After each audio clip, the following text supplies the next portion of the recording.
እቲ ፊልም ዝጅምር ፉትክላን ተባህለ ኣብቲ ናይ ጭካነ ዓለምን ተፋታ መስፍሕፍሕን ጽቡቕ ዝበሃል ነገር ወንደው ካብ ምባል ወጻኢ ካልእ ዘይደሊ ሸርደር ብተባህለ ሰብ ዝምራሕ ናይ ገበን ትካል ንኸተማ ኒውዮርክ ናርዕዳ ተሎ ናርኤና እዩ። ካብውን ምርኢትና ሓያል ተኽእሎ ናይ ኒንጃ ዘለዎም ጋውየታት ናተወልዱ ከለው የርእየና። ንሶም እውን ገና ካፈለመው እዚ ዓለም ዝኾነ ይኹን ዋጋ ክሕልውዋ ከም ዘለዎም ተዘሪብዎም እዩ። ንዝመጽእ ሸርደር ናይ ምጥፋእ ልእኽትኦም እውን ስልጠና እናወሰዱ ተለው ንርኢ። ካብውን ምርኢትና ሓንቲ ኤፕሪል ተባህለት ጋዜጠኛ ንሓደ ዝረኸበቶ ናይ መርከብ ሰራሕተኛ ብዛዕባ ሸርደር ኢዱ ክህልዎ ይኽእል እዩ ተባህለ ናይ ኬሚካል ኣቑሑ ምዝዋር ስራሕ ሓደ ሓበሬታታት ንሓሰሰትላ የርእየና። ኮይኑ ግን ካብቲ ወዲ ዝኾነ ዓይነት መልስ ብዘይ ምርካባ ንሳን ካሜራማና ዝኾነ ሄስቶንን ኣብ ከተማኦም ብዛዕባ ዝግበር ነበረ ናይ ኣካል ብቕዓት ምንቅስቓስ ዜና ንምስራሕ ኸዱ። ኤፕሪል ዝሓሹ ዜናታት ክሰርሕ ኩሉ ግዜ ትደሊ እያ። ኮይኑ ግን እቲ ካሜራማና ሄስቶን ኣብ ክንዲ ዘይኾኑ ፈተንቲ ሓበሬታታት ንምእካብ ግዚኦም ዝስውኡ ኣብ ቅልል ዝበሉ ስራሕቲ ተሳቲፎም በዝሒ ዘለዎም ዜናታት ክሰርሑ ከም ዘለዎም ኩሉ ግዜ ምስ ተዛረባ እዩ። ድሓር እውን ኤፕሪል ናብ ሓደ መርከበኛ ደው ኢላ ካብኡ ሓደ ሓበሬታታት ከም ትደሊ ተዛረበቶ። እቲ ሰብኣይ እውን ነቲ ትደልዮ ሓበሬታ ዝህባ ሓደ ሰራሕተኛ ናይ መርከቦም ከም ዝሰደላ ተዛረባ። ኤፕሪል እውን ካብቲ ናይቲ ሰብኣይ ዘረባ ብመርከብ ዝኾነ ሕቡእ ነገር ናብቲ ዓዶም ንምእታው ይሓስቡ ከም ዘለው ተረድአት። ድሓር እውን ምስ መሸየ ኤፕሪል ብሽክለታ ሒዛ ናብ ሓደ ብሓንቲ ሴርያ ተባህለት ኣዛዚት ናይ ወታደራት ዝምራሕ ፉትክላን ተባህለ ጉጅለ ዘለዎ ቦታ ኸደት። ኣብውን ኤፕሪል መረዳእታ ንምርካብ ብቴሌፎና ፎቶ ንምልዓል ትፍትን ሓደ ሰብ መሳሊ ፍጡር ሃንደበት ናብቲ ቦታ መጺኡ ነቶም ወታደራት ሓደ ብሓደ ተኣርዮም ረኣየት። ኤፕሪል ዘየለለየቶ ምልክት እውን ኣብ መወዳእታ ሓዲጉ ኸደ። ኤፕሪል እውን ንጽባሒቱ ንመሓዛ ሄስቶንን ንሓላፊታ በርናንደዝን ብዛዕባ ትማሊ ምሸት ዝረኣየቶ ነገር ተዛረበቶም።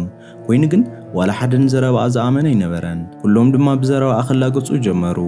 ድሓር ከዓ እቲ ሓላፊት ገዛእ ኸይዳ ዕረፍቲ ንኽትገብር ተዛረበታ። ምርኢትና እውን ናብ ሓደ ቦታ ይወስደና። ኤሪክ ተባህለ ሓደ ህቡብ ወናኒ ዓብይ ቤተ ፈተነ ንዓለም ካብ ውሽጣን ደጊኣን ዘለዉ ጸላእቲ ናይ ምድሓን ድሌት ዘለዎ ሰብ መደረ እናስምዐ እንተሎ ንሪኦ። ነቲ ተዓዳማይ እውን ንነበርቲ ከተማ ኒውዮርክ ድሕንነቶም ንምርግጋጽ ብዙሓት ሓደሽቲ ረኽበታት ከም ዘለዎ ተዛረቦም። ሕጁ ምርኢትና ተለዊጡ ሓደ ሰብ ኢዱ ንድሕሪት ተኣሲሩ ኣብ ወንበር ኮፍ ኢሉ እንተሎ ንሪኦ። ሓደ ወታደር እውን ክውዓን ትፍትን እቲ ተኣሰረ ሰብ ግን ነቲ ወታደር ብቐሊሉ ወቂዑ እንተውድቆ ንዕዘብ። እዚ ሰብ እቲ ሸርደር ተባህለ ሰብ ነበረ። ናብቲ ኣዛዚት ናይቶም ወታደራት ሴርያ እውን ከይዱ እዞም ሰብ ዘይኮኑ ፍጡራት ደው ክነብሎም ኣለና ብምባል ተዛረባ። ሴርያ ግን እቶም ሰብ ዘይኮኑ ፍጡራት ኣዝዮም ሓየልቲ ከም ምዃኖምን ኣብ ዝሓለፈ ንባዕሉ ብዘይ ዝኾነ ጻዕሪ ንንሃታ ሰባት ከም ዝወድእላ ተዛረበቶ። ኮይኑ ግን ሸርደር እቶም ፍጡራት ሓይሎም ዘይኮኑስ ናታ ወታደራት ኣዝዮም ድኹማት ከም ምዃኖም ሓበራ። ሸርደር ብተኻእሎ ዓቕሚ ስርሑ ንምስራሕ ዘኽእሎ ኣዝዩ ትርኑዕ ናይ ተባእስቲ ጉጅለ ምምስራት ይደሊ እዩ። ብኻልእ ገጽ ኤፕሪል ኣብቲ ኤሪክ ዘዳለዎ ምድላው ተረኺባ ከም ዘላ ንዕዘብ። በቲ ናይ ኤሪክ መደረ እውን ኣዝያ ተመሲጣ እቲ ትማሊ ምሸት ዝረኣየቶ ነገር ንዕዑ ንምዝራብ ወሰነት። ወላዲ ኤፕሪል ናይ ኤሪክ መሳርሕቲ ብምንባሩ ኤፕሪል ንኤሪክ ጽቡቕ ጌራ ትፈልጦ እያ። ድሓር እውን ናብኡ ኸይዳ ጋዜጠኛ ኮይና ትሰርሕ ከም ዘላን ጓልመን ምዃናን ተዛሪባ ንባዕላ ኣላለየት። ፊልምና እውን ፖሊስ ከተማ ኒውዮርክ ምስ ኤሪክ ሓቢሩ ነቶም ፉትክላን ተባህሉ ዓብይ ናይ ገበነኛታት ጉጅለ ንምድምሳስ ኣብ ስምምዕነት ከም ዝበጽሐ ይርድአና። ድሕርቲ ምድላው ኤፕሪልን ሄስቶንን ንገዝኦም እናተመልሱ እንተለዉ ነበርቲ ከተማ ኒውዮርክ ብሓደ ዘይተፈልጠ ነገር ፋሕጭንግራሕ እንትብሉ ተዓዘብዎም። ኤፕሪል እውን እቲ መልዓሊ ናይ ዝተጓንፎ እቲ ፉትክላን ተባህለ ጉጅለ ናይ ገበነኛታት ምዃኑ ስለተረድኣ ነቲ ተጓንፎ ብቴሌፎና ንምቕዳሕ ወሲና ካብታ መኪና ወረደት። ዋላ ሓደ ይርኤንን ኢላ እውን ናብቲ ቀንዲ ቦታ እንትተመርሕ ሃንደበት ብሓደ ኣባል ናይ ፉትክላን ተታሒዛ ምስቶም ካልኦት ተተሓዙ ሰባት ሓወሰት። ሴርያ እውን መራሓ ናይቲ ብዝሓለፈ ኣብ ልዕሊኦም መጥቃዕቲ ዘብፅሐ ጋንታ ንባዕሉ ሕሊፉ ክህብ እንተዘይኮይኑ ግን ኣብ ልዕሊቶም ዋላ ሓንቲ ዘይፈልጡ ሰባት መጥቃዕቲ ከም ተብፅሕ ተዛረበት። ገለ መልሲ ስለዝሰኣነት እውን ናብ ኤፕሪል ክትኩስ ክትብል ሃንደበት እቶም ልዑል ናይ ኒንጃ ክእለት ዘለዎም ጋውየታት መፂኦም ነቶም ናይ ፉትክላን ወታደራት ብቐሊሉ ከኣሪቦም ጀመሩ። እቶም ኣብኡ ተታሒዞም ነበሩ ሰባት እውን ነዚ ዕድል ተጠቂሞም ካብቲ ቦታ ሃደሙ። እቶም ጋውየታት ምንቅስቓሳቶምን መጥቃዕቶምን ኣዝዩ ልዑል ቅልጣፈ ስለ ዝነበሮ ኤፕሪል ሕጂ እውን ዋላ ሓንቲ መረዳእታ ብቴሌፎና ክትሕዝ ኣይከኣለትን።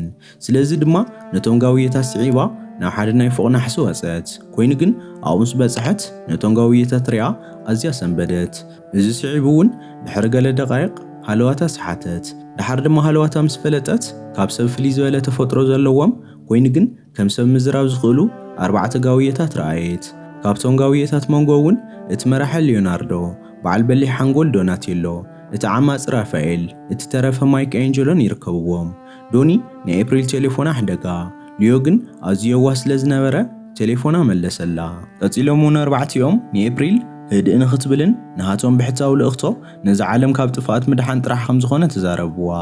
ዝረኣየቶ ነገር እውን ንዋላ ሓደ ከይትዛረብ ኣዘዝዋ።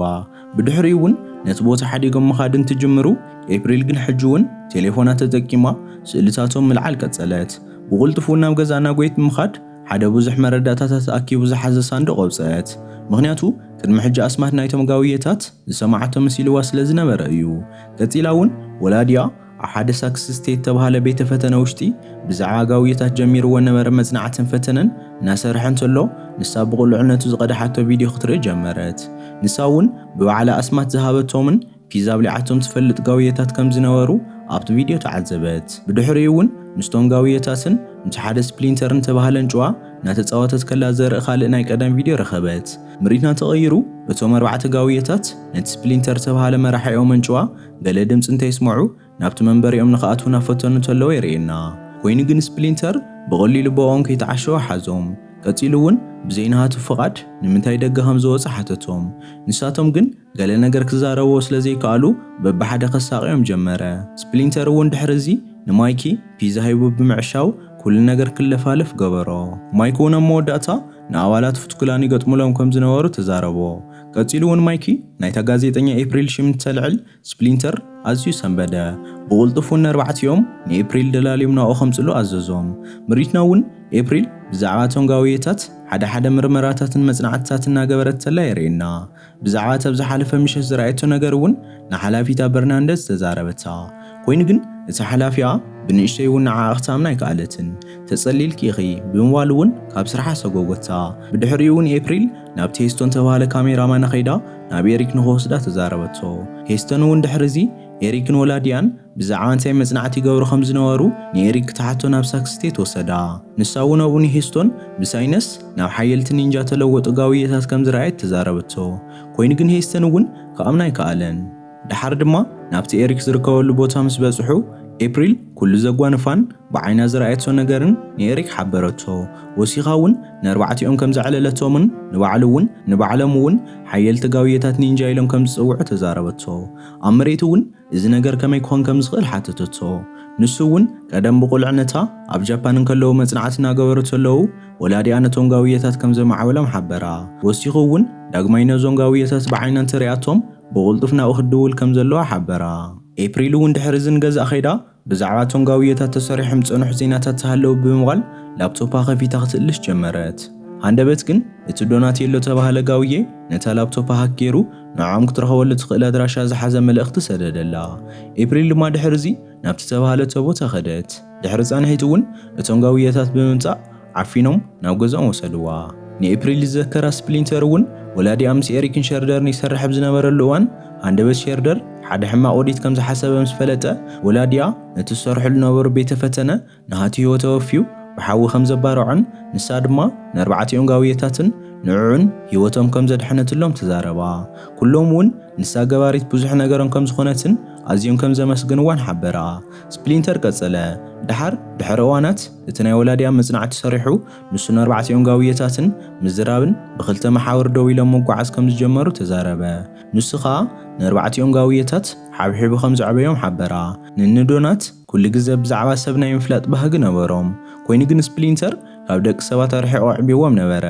ሓደ እዋን እውን ስፕሊንተር ናይ ኒንጃ መጽሓፍ ረኺቡ ንባዕሉ ከም ተምሃረን ካብኡ ሓሊፉ እውን ንኣርባዕቲኦም ከም ዝመሃሮምን ፍሉይ ክእለት ኒንጃ ክውንኑ ከም ዝገበሮምን ይዛረብ። ስፕሊንተር እውን ወሲኹ ቀታሊ ወላዲያ ኤሪክ ከም ዝኾነን ሕጂ ኸኣ ኤሪክ ንሸርደር ይሰርሕ ከም ዘሎ ተዛረባ። ኣብዚ ወዝቢ ግን ሃንደበት ወታደራት ፉትክላንን ሸርደርን ንስፕሊንተር ኣበይ ከም ዘለዉ ፈሊጦም ብምንባሮም ናብቲ ነበረሉ ቦታ መፁ። ናይ ንስፕሊንተር ጸላእቲ ከም ዝመፆም ዝሕብር ኣላርም እውን ክፀዋዕ ጀመረ። ኮይኑ ግን እቶም ወታደራት ንውሽጢ ካብ ምእታው ዋላ ሓደ ዝኸልከሎም ሓይሊ ነበረን። ናብ ውሽጢ ድሕሪ ምእታው እውን እቶም ወታደራት ንስፕሊንተርን ነቶም ጋውየታት ናብ ኢዶም ንምእታው ፈተኑ። ካብቶም ጋውየታት ሓደ ማይክ እውን ኤፕሪል ከይትህሰብ ምሕሳብ ናብ ውሕስ ዝኾነ ቦታ ኣምጽኣ። ሸርደር እውን ብዙሓት ካራታት ዘለዎ ዕጥቂ ተዓጢቑ ናብኡ መጸ። ምስ ስፕሊንተር እውን ሓያል ዝበሃል ግጥም ከካይዱ ጀመሩ። ስፕሊንተር እውን ሸርደር ንሓየሎ ምስ ከደ ንማይክ ድሕነት ሓሲቡ ነቲ ንሱን ሸርደርን ዝበኣስሉ ነበረ ክፍሊ ዓፀኦ። ድሓር ግን ሸርደር ላዕለዋይነት ወሲዱ ነቶም ጋውየታት መሳርሒኦም ተዘይረኪቦም ንስፕሊንተር ከም ዝቐትሎ ብምዝራብ ከፈራርሖም ጀመረ። ንማይክ እውን ንስፕሊንተር ክብሉ ሒዞሞ ነበሩ መሳርሒታት ተረከቡ። ኮይኑ ግን ዋላ ዝውን ተኾነ ሸርደር ግን ንስፕሊንተር ካብ መቕታል እንድሕሪት የበለን ነይሩ። ሽዑ ንሽዑ እውን እቶም ናይ ፉትክላን ወታደራት ንማይክ ናብ ኢዶም እተውዎም። እቲ ሓደ ጋውየ ራልፍ ግን ካብቲ ዝፈራረሰ ወፂኡ ምስ ኤፕሪል ብምዃን ንስፕሊንተር ካብ ተቐበረሎ ወፂኡ ከዕርፎ ኸደ። ንሕዋቱ ንምድሓንን ንሸርደር ደው ንምባል እውን ተዳልዩ ይርከብ። ብተኻእለ እውን ናብቲ ሸርደር ንሕዋቱ ዝወስደሉ ዘሎ ቦታ ክበጽሕ ኣለዎ። ምኽንያቱ ሸርደርን ኤሪክን ንዖምን ስፕሊንተርን ናብ ዝለወጦም ኬሚካል ተፈሊጦሞ ነዚ ዓለም ካብ ምጥፋእ ደው ዘብሎም ዋላ ሓደ ኣካል ብዘይምህላው ነበረ። ኤፕሪል እውን ብቕልጡፍ ናብ ሂስቶን ደው ኢላ ናብ ሳክሰስ ስቴት ዳግማይ ንዑን ራልፍን ከብጽሑ ምእንታን ሓተተቶ። ወሲኻ እውን ዘላቲ ኩነታትን ተፈጥረ ነገርን ምስ ተዛረበቶ ሂስቶን ሕጂ እውን ግን ትብሎ ዘላ ነገር ዋላ ሓንቲ ከኣምን ኣይከኣለን። ካብኡ ግን ሂስቶን ናብቲ ቦታ መጺኡ ንራልፍ ምስ ረኣዮ ኣዝዩ ሰንበደ። ኤፕሪል ክትዛረቦ ዝኸረመት ነገር እውን ሓቂ ከም ዝኾነ ተረድአ። ኣብ ትሕቲ ገዝኡ ዝርከብ ቤት ፈተነ ኤሪክ ነቶም ዝተረፉ ሰለስተ ጋውያሓት ካብ ደሞም ነቲ ናብ ከም ዝቐየሮም ኬሚካል ከውፅኦ ክፍትን ጀመረ። ናይ ኤሪክ ዓቢ ትልሚ እውን ነታ ከተማ ብስሚ በኪሉ ነቲ ኬሚካል ድማ ካብ ንማይ ከውፅኡ ከም መድሓኒት ተጠቂሙ ነታ ከተማ ብምሉእ ንምቁጻር ነበረ። ሃንደበት ግን ሂስቶን ነቲ ነበረሉ ማዕጾ ብማኪና ኣሲሩ ነቶም ናይ ፉትክላን ናይ እግሪ ወታደራት ብማኪናው ገይሩ ወቅዖም። ራልፍ እውን ኣሓትሶ ንኽረክብ ካብታ መኪና እንትወርድ ኤፕሪልን ሂስቶንን ተዓብዎ። ራልፍ ንሸርደር ክገጥመሉ እንትጅምር ኤፕሪል ድማ እቶም ተረፉ ጋውየ ናብ ሃለዋቶም ክምለሱ ዝገብር ኣድሬናሊን መርፍእ ክትወቅኦም ጀመረት። ሰሚርላ እውን ሰለስቲኦም ኣሓት ነፃ ወፁ። ብቕልጡፍ እውን ነታንን ኤሪክን ካልኦትን ወታደራት ሒዛ ነበረት ዓባይ ማኪና ክስዕቡ ጀመሩ። ነታ ማኪና እውን ብሚሳኤል ኣንፈታ ክስሕት ምስ ገበርዋ ኒዮ ንኤፕሪልን ሂስቶንን ከድሕን ትፍትን ሃንደበት እታ ነበሩላ ማኪና ተገልበጠት። ብቕልጡፍ እውን ንኤፕሪልን ሂስቶንን ጎቲቱ ንላዕሊ ሰሓቦም። ኤሪክ እውን ነቲ ካብ ንማይክ ዘውፅኦ ኬሚካል ክወስድ ናብ ሳክስ ስቴት ተመልሰ። ኤፕሪልን ሂስቶን እውን ክስዕብዎ ጀመሩ። ንማይክ ድማ ንሸርደር ኣብ ትሕቲ ቁፅፅሮም ንምእታው ስዒቦሞ ናብ ከተማ ኒውዮርክ ኸዱ። ኮይኑ ግን ከምቲ ዝሓሰብዎ ነገራት ቀለልቲ ኣይነበሩን። ብኻልእ ገጽ ኤሪክ ኣብቲ ቤተ ፈተነኡን ዝረኸቦ ሂስቶን ብሽጉጡ ተኪሱ ወቕዖ። ምርኢትና እውን ናብ ኒውዮርክ መሊሱ ንማይክ ምስ ሸርደር ምግጣሞም ከም ዝቐጸሉ የርእየና። ዶኒ ነቲ ናይ ስም ምፍንጃር ደው ከብል እንትፍትን እቶም ተረፉ ሓቱ ድማ ሸርደር ኢዱ ኸይእቱ ምእንታን ክከላኸሉ ጀመሩ። ዶኒ እውን ሰሚርሉ ነቲ ናይ ስም ዝፍንጀረሉ ኣላርም ኣብ መወዳእታ ሰዓት ደው ኣበሎ። ሸርደር እውን ነቲ ታወር ሴሩን ታሕቲ ከውድቐ እንትፍትን ንማይክ ነቲ ታወር ከይወድቕ ደው ከብልዎ ፈተኑ። ኤፕሪል ድማ ንላዕሊ ወፂያ ነቲ ካብ ናይ ኤሪክ ቤተ ፈተነ ዝተረቐቶ ኬሚካል ናርአት ንሸርደር ክትዘናግዖ ጀመረት። ሸርደር እውን ንኤፕሪል ክሕዝ ናብ ዝነበረቶ እንትነጥር ሃንደበት እቲ ዝረገጽዎ ተደርዒሱ ክልቲኦም ናብ መሬት ከይወደቑ ኣብቲ ታወር ተንጠልጠሉ። ንማይክ እውን ንኤፕሪል ከድሕንዋ ናጎ ይኸዱ። ኣብ መወዳእታ እውን ጎራዶኦም ሸንዲዮም ንሸርደር እንትወግእዎ ሸርደር ሓይሊ ስኢኑ ናብ መሬት ወደቐ። ኮይኑ ግን እቲ ታወር ሙሉእ ብምሉእ ተሰይሩ ብምንባሩ ኤፕሪልን ንማይክን ሒዙ ንታሕቲ ክወድቕ ጀመረ። ኮይኑ ግን ዕድል ገይሮም ኩሎም ናብ መሬት ብሰላም ወረዱ።